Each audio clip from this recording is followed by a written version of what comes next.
ত্রয়োদশ জাতীয় সংসদ নির্বাচন অনুষ্ঠিত হতে যাচ্ছে ২০২৬ সনের ফেব্রুয়ারি মাসের ১২ তারিখে। আজকের দিনের যদি পরিবেশ পরিস্থিতি দেখেন, তাহলে সরকারের পক্ষে যারা এই মুহূর্তে আয়োজন করছেন, তাদের দৃষ্টিভঙ্গি, চিন্তা চেতনা, ভাবছুর দেখলে মনে হয় তারা শতভাগ শক্তি নিয়ে, সামর্থ্য নিয়ে, আন্তরিকতা নিয়ে এই নির্বাচনটি অনুষ্ঠানের জন্য সর্বশক্তি নিয়োগ করেছে। এবং এই নির্বাচনের পথে যত বাধা আসবে সব বাধা তারা অতিক্রম করবে। আর এই নির্বাচনের মাধ্যমে শান্তিপূর্ণভাবে ক্ষমতা হস্তান্তর করে তারা বিদায় নেবে। অনেকে যারা দীর্ঘদিন ধরে এই সরকারের কর্মকাণ্ড নিয়ে সন্দেহ প্রকাশ করেছিল, যারা সন্দেহ করেছিল যে সরকার ৫ বছর থাকবে, ৫০ বছর থাকতে চায়, এত সহজে যাবে না, ইদানিংকালে ডক্টর মোহাম্মদ ইউনূস এবং তার যারা সঙ্গী সাথী রয়েছেন, তাদের যে দৃষ্টিভঙ্গি, তাদের যে বাস্তব কর্মকাণ্ড, তাতে মনে হচ্ছে যে ইমিনেটলি দ্বিতীয় বিশ্বযুদ্ধের পর ভারতকে স্বাধীনতা দেওয়ার জন্য যেভাবে পাগল হয়ে গিয়েছিলেন এবং ভারতের ভাইসরয় লর্ড মাউন্টব্যাটেন যেভাবে তড়িঘড়ি করে ভারতের মধ্যে বিভক্তি ঘটিয়েছিলেন, যেভাবে আফগানিস্তান, পাকিস্তান, বাংলাদেশ, ভারত এই সীমানাগুলো চিহ্নিত করে তড়িঘড়ি করে যেভাবে ভারতকে স্বাধীনতা দিয়ে তারা চলে গিয়েছিলেন, ঠিক একই অবস্থা এখন বর্তমান সরকারের ক্ষেত্রে প্রযোজ্য। এখন তাদের অবস্থা হয়ে গেছে যে ছেড়ে দে মা কেঁদে বাঁচি। সমস্যা কোথায়? এক্ষেত্রে তো করে আমাদের সকলের খুশি হওয়া উচিত ছিল। আমরা যারা সাধারণ জনগণ, আমরা তো যে কোনো মূল্যে একটা গণতন্ত্র চাই, সুন্দর একটা নির্বাচন চাই। বাংলাদেশে নির্বাচনের মাধ্যমে একটি ভালো সরকার আসুক, তারা দেশ পরিচালনা করুক, তাদের ব্যর্থতাগুলো জনগণের ব্যর্থতা, তাদের সফলতাগুলো জনগণের সফলতা, এটাই গণতন্ত্রের ভাষা। কিন্তু বাস্তবে কিন্তু সেটা হচ্ছে না। এর কারণ হলো যে এই মুহূর্তে সরকার তাড়াহুড়ো করতে গিয়ে যে আচরণগুলো করছে, তাতে করে স্পষ্টতই বোঝা যাচ্ছে যে তারা একটি বিশেষ দলকে ছাড় দিতে চাচ্ছে। এবং এর ফলে কি হলো, তাদের দীর্ঘদিনের মিত্র জামায়াত ইসলামী এবং অন্যান্য যে সকল সংগঠন ছিল, এনসিপি সহ, তাদের জন্য এটা ইজ্জত কা সওয়াল হয়ে পড়েছে। এবং গত ১৭ মাস ধরে ইউনূস সরকারের সকল কর্মকাণ্ডে তারা নৈতিক সমর্থন জুগিয়েছে, লজিস্টিক সাপোর্ট দিয়েছে এবং এই সরকারের হাতকে শক্তিশালী করার জন্য গোপন এবং প্রকাশ্যে যা কিছু করা দরকার সব কর্মকাণ্ড তারা করেছে। সেটা মব বলেন, বিএনপিকে কোণঠাসা করে বলেন, আওয়ামী লীগকে দেশ ছাড়া করতে বলেন, সব কিছুর মূলেই জামাত, এনসিপি এবং সরকারের মধ্যে যেটা মতানৈক্য ছিল, সেই মতানৈক্যের প্রেক্ষিতে ডক্টর মোহাম্মদ ইউনূসের কাছে জামাত, এনসিপির একটা কনসিডারেশন আছে, একটি আকাঙ্ক্ষা আছে, একটি দাবি আছে, একটি হক আছে। সেই হক যে জামাত এবং এনসিপিকে রাজনৈতিকভাবে প্রতিষ্ঠিত করতে হবে এবং তাদের যে কর্মকাণ্ড গত ১৭ মাসে, এই কর্মকাণ্ডের একটা ইন্ডিমিউনিটি দিতে হবে এবং আগামীতে যারাই রাষ্ট্র ক্ষমতায় আসুক, সেই সরকারে জামাত এবং এনসিপির একটা অংশগ্রহণ থাকতে হবে শতভাগ, অথবা জামাত এনসিপি সরকার গঠন করবে। এরকম একটা বিশ্বাস নিয়ে, এরকম একটা আস্থা নিয়ে, এরকম একটা কোঅপারেশন নিয়ে গত ১৭ মাসে অনেক যে রাজনীতির উত্থান পতনে, রাজনীতির মেরুকরণে যমুনার যে জোয়ার ভাটা, কখনো ডানে গেছে, কখনো বামে গেছে। এখন সেই যমুনার যে স্রোত, সব কিছু বাদ দিয়ে, নদী, নালা, খাল, বিল সব কিছু বাদ দিয়ে একটি বিশেষ জায়গাতে ধাবিত হচ্ছে বলে জামাতের লোকজন, এনসিপির লোকজন তারা গোস্বা করেছে।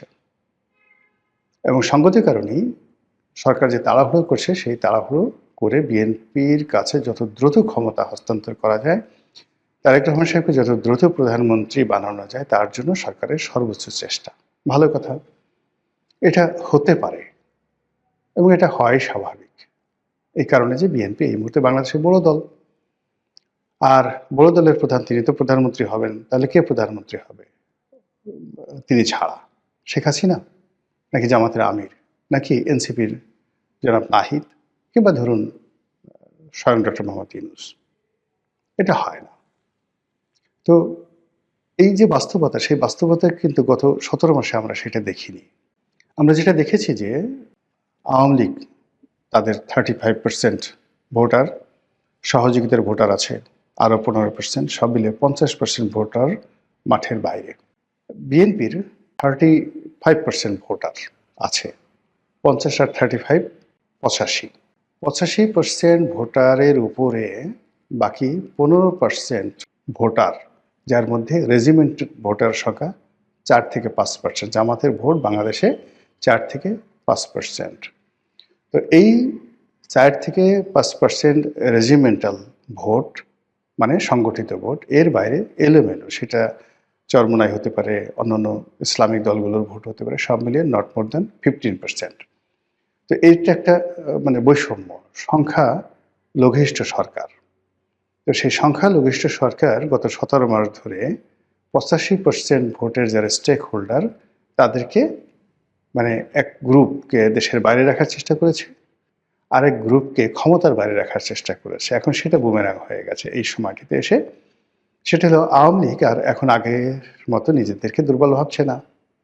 আর বিএনপি এই নতুন বন্দোবস্তে তারা হঠাৎ করে মানে 180 ডিগ্রি অ্যাঙ্গেলে উল্টে গিয়ে দেশের সকল দণ্ড মণ্ড ক্ষমতার মালিক হয়ে বসে পড়েছে।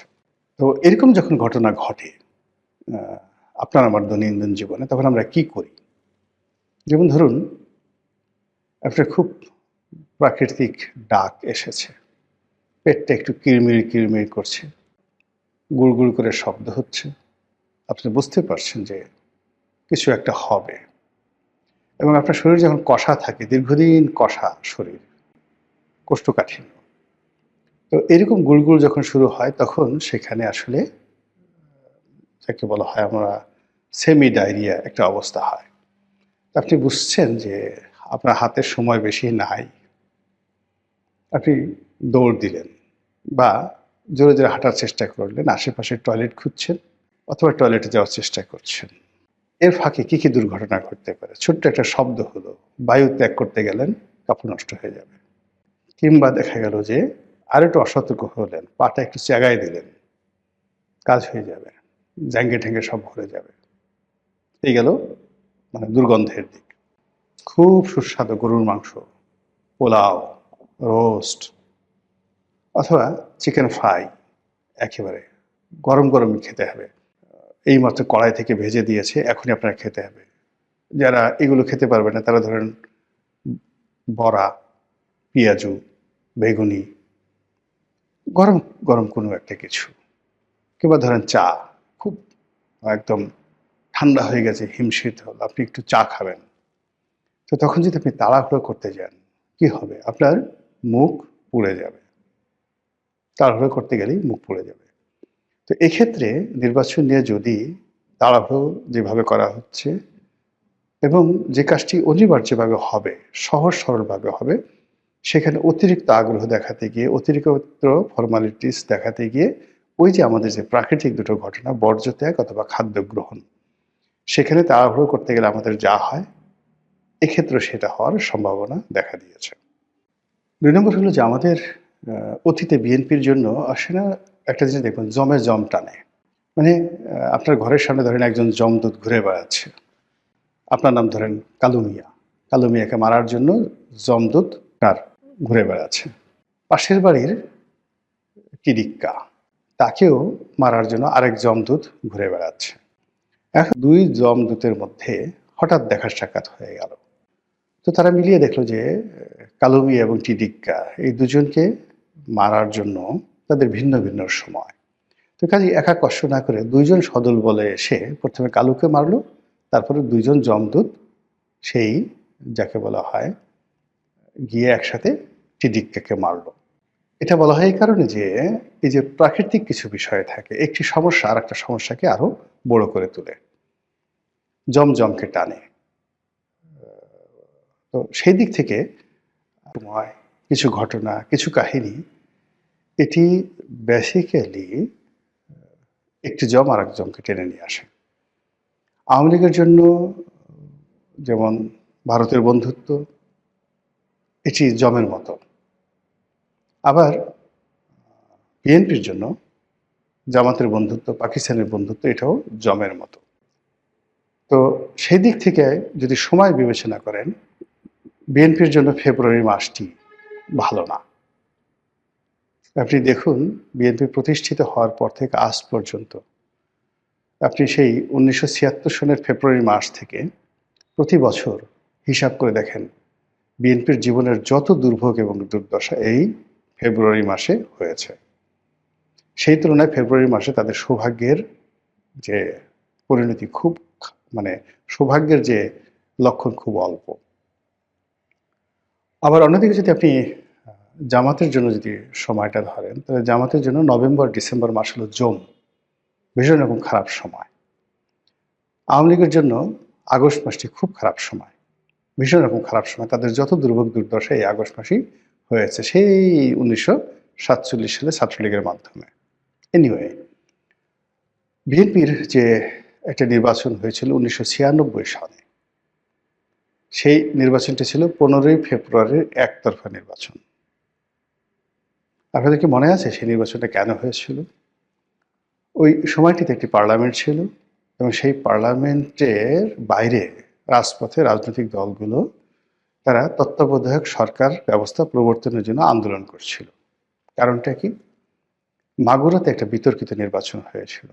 সেই নির্বাচনে ভোট র্যাগিং থেকে শুরু করে ক্ষমতা প্রয়োগ করে তারপর সেখানে একজন প্রার্থীকে জিতিয়ে আনা হয়েছিল। এর বাইরে আরেকটা নির্বাচন হয়েছিল ঢাকার তেজগাঁয়ে, একটা উপনির্বাচনে বাই ইলেকশনে মোসাদ্দেক আলী ফালুকে জেতানোর জন্য বিএনপি প্রশাসনকে ব্যবহার করে যে কাজ করেছিল, এর ফলে বিরোধী দলগুলো মনে করলো এই সরকারের অধীনে কোনো নির্বাচন হতে পারে না, তত্ত্বাবধায়ক সরকারের দাবিতে তার আন্দোলন গড়ে তুলল। এবং এই আন্দোলন এসে এমন একটা পর্যায়ে পৌঁছে গেল যে আওয়ামী লীগ, জামাত থেকে শুরু করে সংসদের সকল বিরোধী দলগুলো এক হয়ে গেল এবং তারা একসঙ্গে পদত্যাগ করল। বিএনপি সর্বশক্তি নিয়োগ করলো, তাদেরকে দমানোর জন্য কিচ্ছু হলো না। নির্বাচনের শিডিউল হলো, সমস্ত দলগুলো নির্বাচন বর্জন করল। ফলে বিএনপিকে একা নামকা অবস্থায় একটা নির্বাচন করতে হলো। এবং সেখানে যেমন আওয়ামী লীগের বিনা ভোটে নির্বাচনে জাতীয় পার্টি ছিল, 15 ফেব্রুয়ারি নির্বাচনে বিএনপির কোনো এরকম জাতীয় পার্টি প্রক্সি কোনো গৃহপালিত বিরোধী দলও ছিল না। এর ফলে কি হলো? বিএনপি একটা তত্ত্বাবধায়ক সরকারের কাছে ক্ষমতা হস্তান্তর করে বিদায় নিল এবং আওয়ামী লীগ ক্ষমতায় এলো। এখন ধরুন সবকিছু ঠিক হচ্ছে, এই আগে যে ইগোরগুলো বললাম সেই ইগোগুলো আছে, রাজনীতির মেরুকরণ আছে, তারপরে দেশি বিদেশি নানা রকম চক্রান্ত আছে। সেই চক্রান্তের এমন পর্যায়ে এসে বাংলাদেশে কিন্তু দুটো গ্রুপ হয়ে গেছে। বিএনপির সঙ্গে কারা কারা থাকবে তারা সেটেলড হয়ে গেছে, আর জামাতের সঙ্গে যারা থাকবে তারাও সেটেলড হয়ে গেছে। এখন আপনি চিন্তা করুন যে বিএনপির সঙ্গে যারা আসছে বন্ধু হিসেবে তারা খুব ছোট দল, এরা ব্যক্তিগতভাবে দুর্বল আর তাদের লোকজনও তেমন একটা নেই। যেমন ধরুন হেফাজতের জুনায়েদ হাবিবি, নুরুল হক নুরু, তারপরে সেই আন্দালিব রহমান পার্থ, মানে এ সকল রাজনৈতিক দলের যারা বিএনপির সঙ্গে সাইফুল বিপ্লবী যে ওয়ার্কার্স পার্টির সাইফুল হক,